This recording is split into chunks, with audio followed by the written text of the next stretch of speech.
Thank you so much. This is a real privilege to be able to take part. I want to present my project titled "Judged by Machines." As you said, I'm working from King's College London in the law school, and my topic is how do algorithms now used in criminal justice making impact on the legitimacy of the system. So my research takes place in an environment which I think of as a policy environment, though it's it's more general than that, no doubt. But we have justice system with resource issues and massive backlogs in terms of cases being heard. Criminal cases in the UK now can take something like 2 years from their first hearing to actually a trial. So that has massive impacts on justice. We're also very aware of now human fallibility. From obviously have discussions around the area of bias. We know that that humans employ things like heuristics, and we know that logical fallacies are used in courtroom arguments, which can cause problems in terms of justice in themselves. To try and address these sort of things, it would be remiss not to look at things like decision tree algorithms, machine learning algorithms, Bayesian reasoning, and to see how one can improve the situation. And I think it's in a sort of environment of urgency as well. So my research so far, I've conducted a pilot study just between 2019 to 2020, where I conducted a number of interviews, and I observed a kind of construction of a concept in a hackathon, a kind of decision-making tool, and my decision support recommender systems conference in the Turing Institute in London.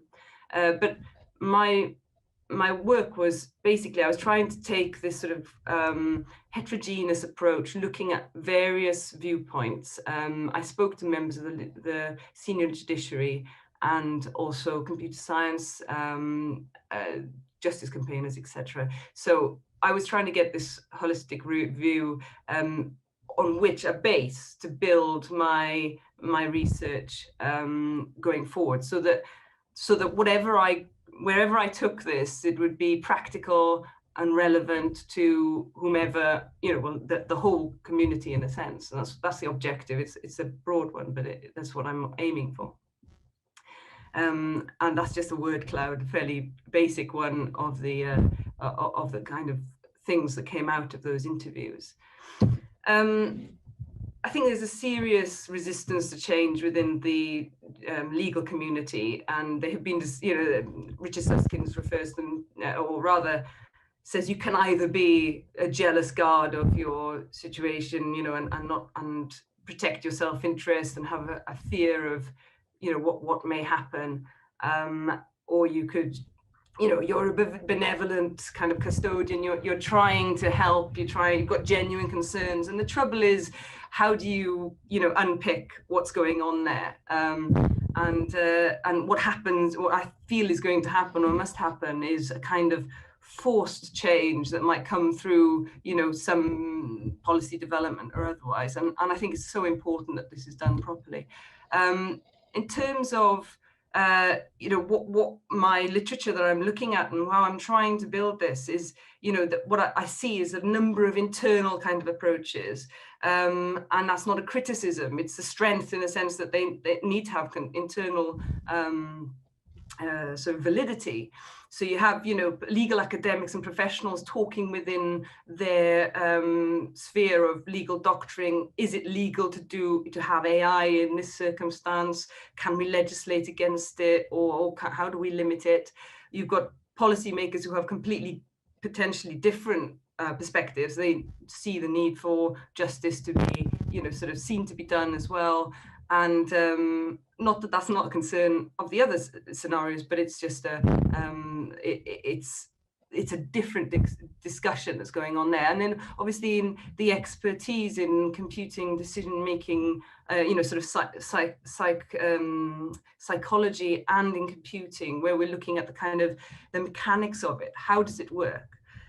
So that's a challenge to try and bridge these things. And that's what I'm attempting to do. My concern with the sort of current approach is there's a lack of unified success criteria. I say, what we're talking about in legal ethics or something like that is very different to what is being talked about in other spheres. So, you might have a proxy for something like transparency or legitimacy when you're trying to assess an algorithm, which is very different to how that term is considered in the different internal sphere, like I'm saying, the sort of legal sphere. And this is a trouble, and I think it's something that's been recognised in the conference so far. I watched Stegen et al.'s paper on talking about how we ensure rationales are, it's not just good enough to be sort of accuracy is the thing. And when I'm talking about, I think efficiency is a very important thing, but we need to know what the output per cost of the resources employed is. What are we aiming to achieve with our justice system? We can't be sure that we've adequately got guilt down, that we don't know if our justice system at present is adequately identifying guilt. So learning off those old that old data is a challenge. And there's also this idea of risk, and we've had talks this week about the AI, the European perspective on what is high risk and things like that. But I think that we have to have a way of assessing this risk beyond the level of the individual. How do we assess and weigh that? And my argument is the crucial thing is legitimacy here. This is just very briefly, I've highlighted some ways in which my work overlaps with what's been discussed this week. We're talking, there's a lot of talk about obviously ethical use of AI and the need for the lawyer's perspective to be taken into account. And we know the eternal debates on philosophy, but I think, we need to pull apart the mechanics of the decision-making process in a judicial sense.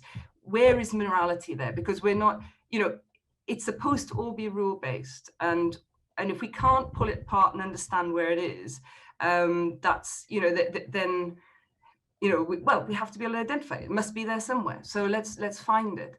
But I think generally we're left with a sort of unsatisfactory lack of answers. And I'm proposing the legitimacy answers that. And just to say, explainable AI, I know this is all going through a lot of these discussions that are going on, and I'm not going through all the literature here because I just want to get to what my proposal is. So the way I perceive legitimacy is actually an empirical definition. It comes from Tyler, who's looked into how people perceive legitimacy and how that impacts on their behavior. So we have, if we look at the very bottom box there, the effectiveness of government and success of policies, this is important for all of us. Yeah, so this is a common goal because we want, some kind of stability. Yeah. Well, our humans, it's been shown in empirical research that the voluntary cooperation with the authorities and adherence to the rules of behavior is so crucial for sort of, social coherence, etc., is based to a striking degree on the quality of the treatment that they receive and the quality of decision-making that they perceive in the justice system itself. And I think crucially, this metric's not limited to algorithms or AI. This is a metric that can be used for the current justice. In fact, that's what it's traditionally been used for.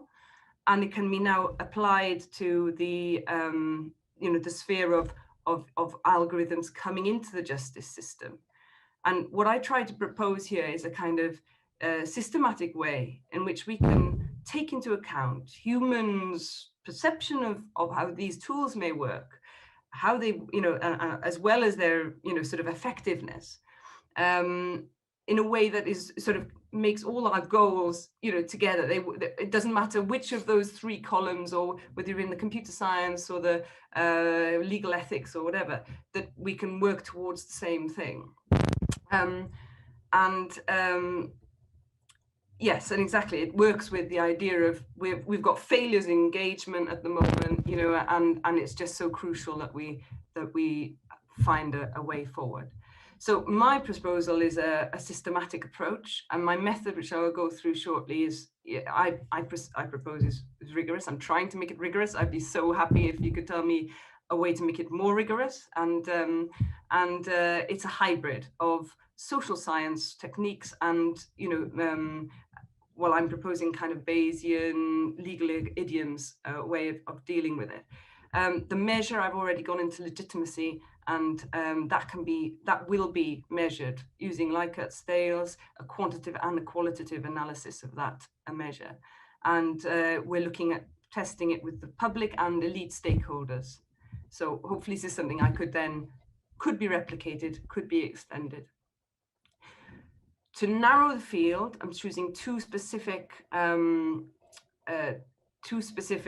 cases. Okay, one is a civil affordability calculator, very basic decision tree algorithm, which will look at how much do you earn, how much is your expenditure, can you afford to pay this fine? Okay, now this is something traditionally done manually. It's in the online courts pilot in the UK. It's been put into an algorithm, very basic, should be relatively innocuous.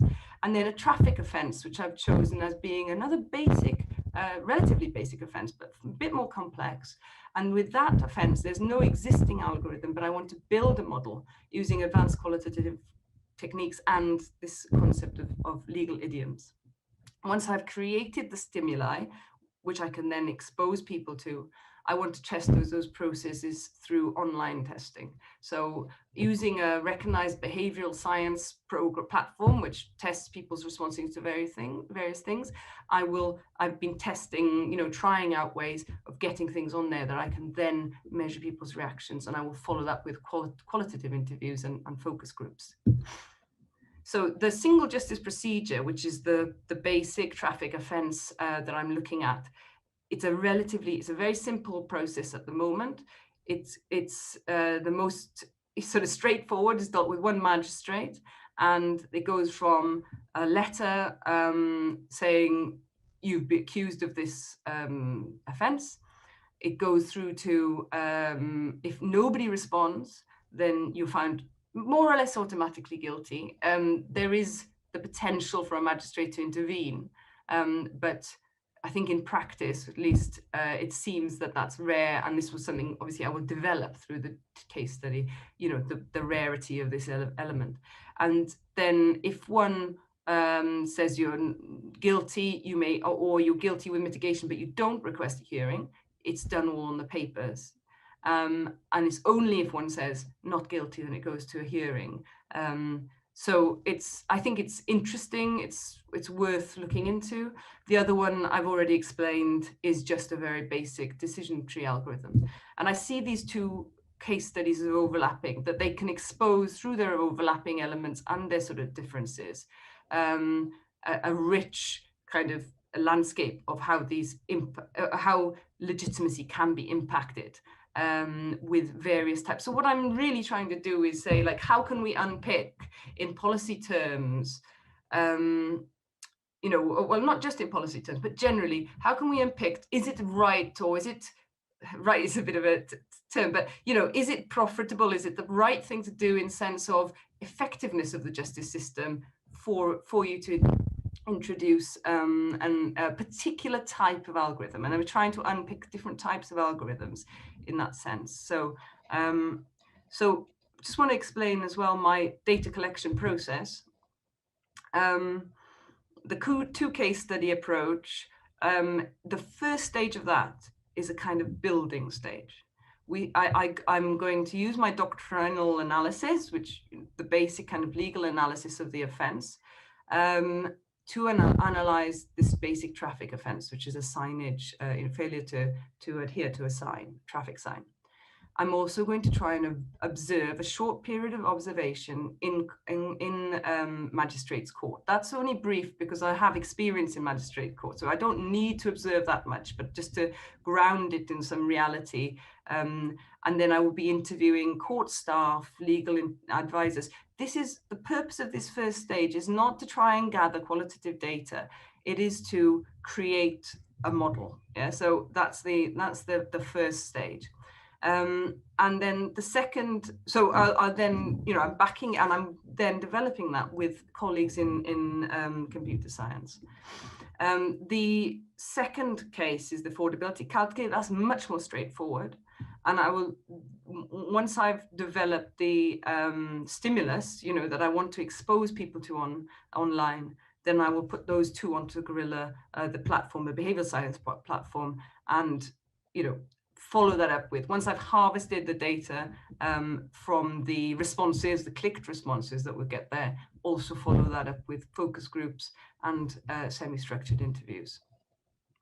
Now, I'm really interested in any comments on everything, but this especially, when I've gone into advanced qualitative social science methods, I know I've seen that there's cause, they're very interested in causal relationships, of course, and the kind of diagrams and interrelationships that I feel that they're creating in those kinds of analyses are, I think, analogous to the same process that we see, or the reasoning that we see in Bayesian methods and Bayesian things like the legal idioms that Fenton and Neal, for example, have set out. So I've had a go.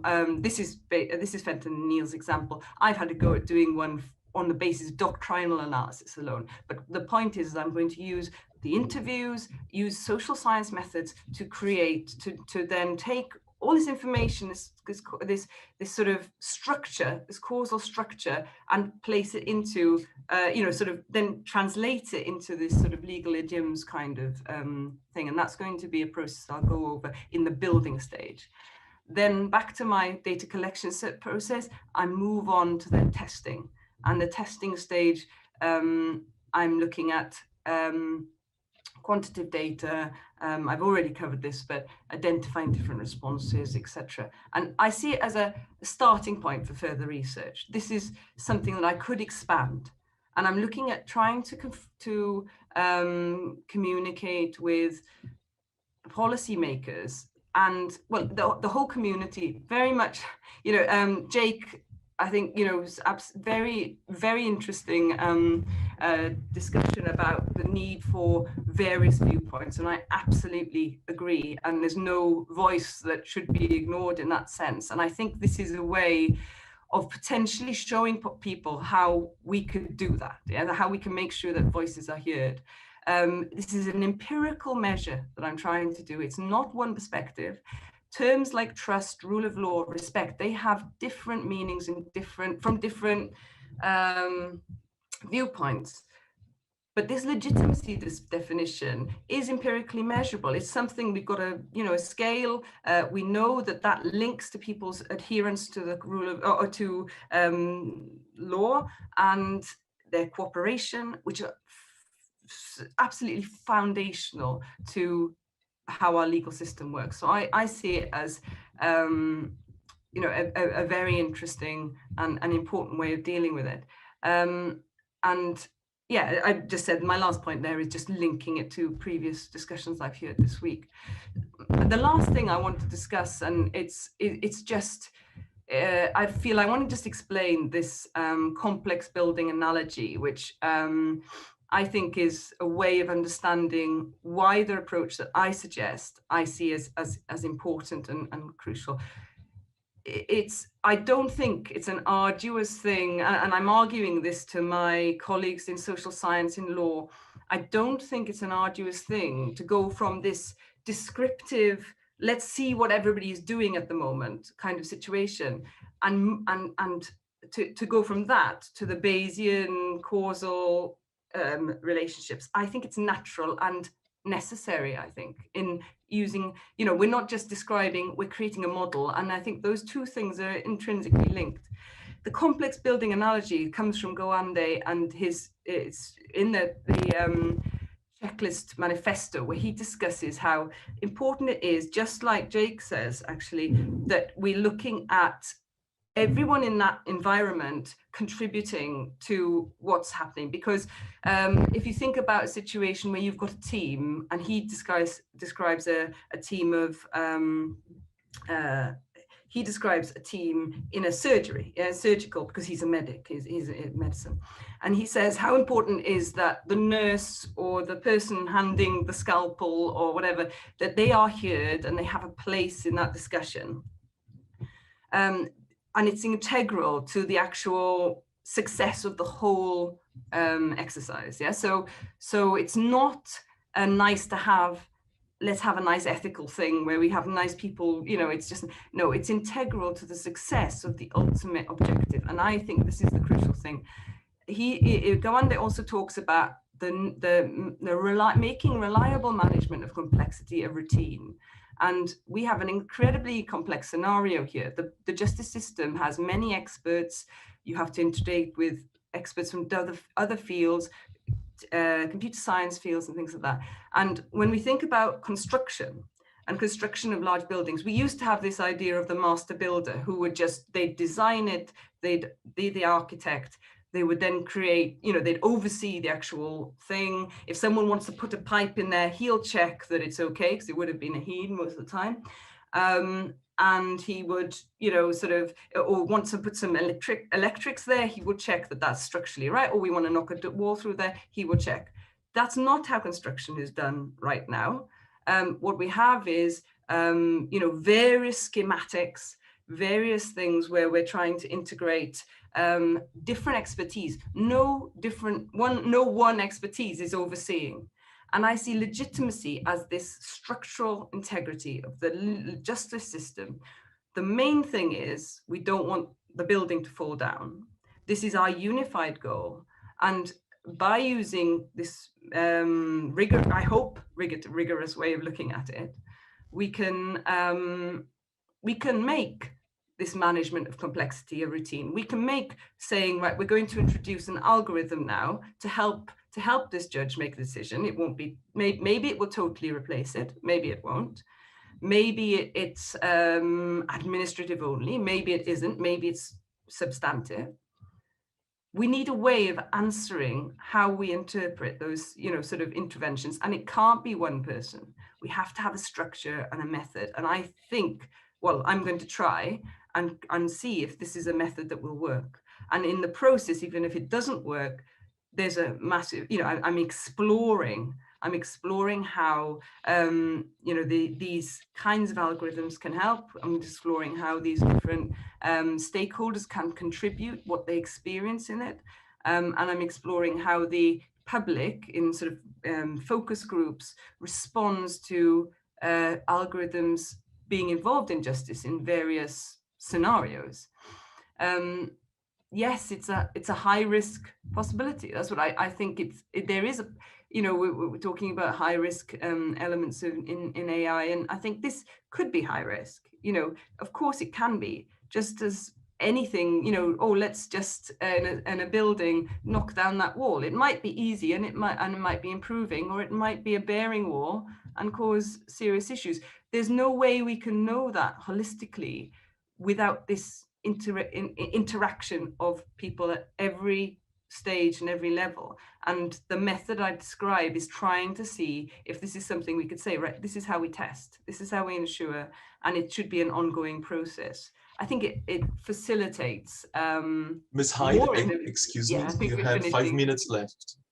Okay. I'm more or less finishing, and I'm but I have other slides I can discuss, but I just thought I'll keep it relatively short, because I'm so interested in contributions and feedback from everybody. But yes, if we can, I'm hoping that this exploration actually facilitates. It doesn't, I'm not trying to close any doors and say there's no need for AI here, or here's a line we shall not cross. You know, I mean, I don't think anybody can say that, because that's often from one perspective. Yeah. So I think we say, well, we can't cross that line because we're in a situation where, you know, where it's just the payoff is not enough. But let's look at what's happening right now in terms of justice. It's just not happening. We're not getting justice. Lots of people are not getting justice. So if we talk about bias, we've got the counter argument. If you say bias in algorithms, there's bias in human reasoning. And when you have that interaction between two people, you know, sort of this situation where, well, we need a human overseeing it, or it's okay if we have a human check that what the algorithm says is true. Well, there's so many issues with that I'm not going to go into right now. But the point is, who decides when that overruling is right or not right? Again, we need a structure for this kind of discussion, and the structure is what I propose, and hopefully it will be an interesting journey. Okay, so I think that's all for me for now. And I'm so, yeah, I'd be really grateful. I also wanted to thank the reviewers who looked at my paper. I'm so grateful, because I so want to communicate in this field, and I'm very grateful for pointers on how to be a better communicator in this situation. So thank you very much. Thank you very much for your presentation, Ms. Hyde. The first question that we have is from Professor Mikal itself. And Professor Mikal sent in the chat, and is in connection with one of the previous talks. I'm interested in your opinion on the relevance of constitutional constraints that may have bearing on the application of your results. Okay, so there's a reason that I don't look into constitutional law in great depth in this, and it's not because I'm not interested in constitutional law. I've done a lot of work in constitutional law. But in the UK, we don't have a written constitution. We have a political scenario where it's actually obviously possible to introduce whatever, basically, if the particular political will is there, then I don't see constitutional rules preventing the introduction of any algorithms in any scenario, really. I mean, it might sound extreme, but it's from experience in the British legal system. Things are flexible, you know, and therefore I think it's an important, it's not that I'm ignoring that side, but it is still an internal legal discussion. So it's crucial in the sense of what is right, and is this, you know, and there'll be a lot of arguments there that will contribute to you know, to that structural integrity idea, you know. And it's not that I'm trying to in any way undermine that, not at all. I see all of these views as incredibly important, but when I'm looking at what I'm trying to measure here and how I'm going to take the process forward, I didn't think it was wise to restrain myself by constitutional law, you know, sort of saying, well, this is not going to happen because the constitutional law will not allow it. Because in Britain, we don't have that written constitution. We don't have a limit in that sense. So that if political will was that, you know, we want to fully automate this particular process, yes, there'd be very big objections from many sides, but legally it could still happen. So that's why it's sort of more of a contributing rather than an underlying foundational thing.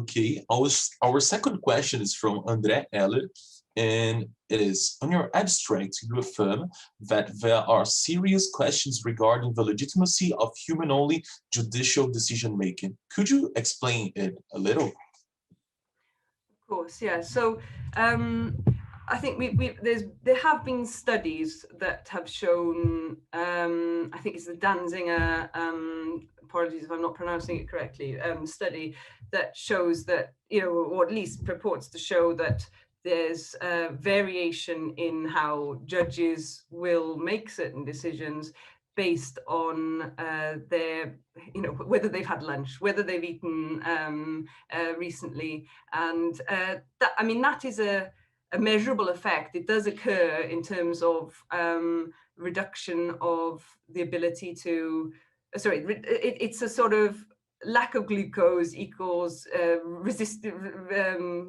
what's the word? Sort of reticence in making particular risky decisions. Yeah, so it's a kind of it's a measured effect. Whether it's as extreme as it's shown in that particular study is questionable. It has been questioned. But that aside, so you have, do judges make decisions like this, arbitrarily based on that? That's clear.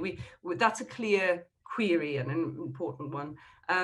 We have situations where prosecutions, etc., are based on evidence that doesn't necessarily add up. So you have, like, the situation where, say, the prosecution is arguing, so these three things add to the guilt of this person, or the likely idea that this person has committed this offense. Yeah, he works really nearby. He was seen, walking around there, and he lives within 50 yards. Those three things, they don't add to each other. They're all, because he lives nearby, it's more likely that he's going to be in the area, because and I think the trouble is that there's a lack of rigor sometimes in judicial decision making and jury decision making, etc., which is getting louder and louder. This problem is getting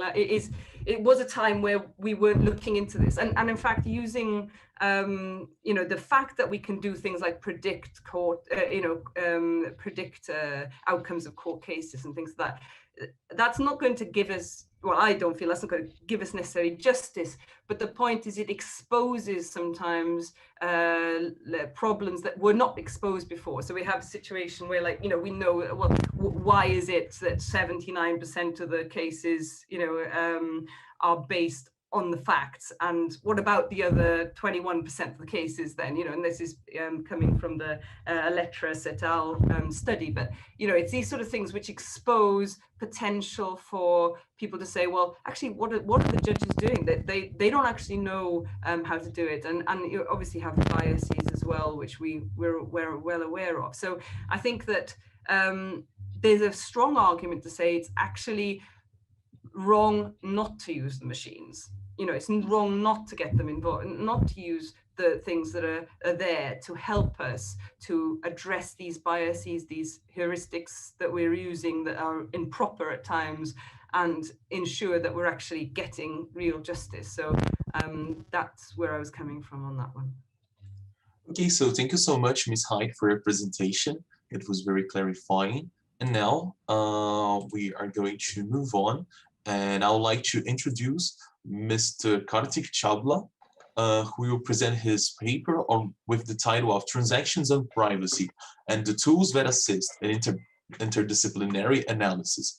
Mr. Chabla, you have 30 minutes of speech and 30 minutes also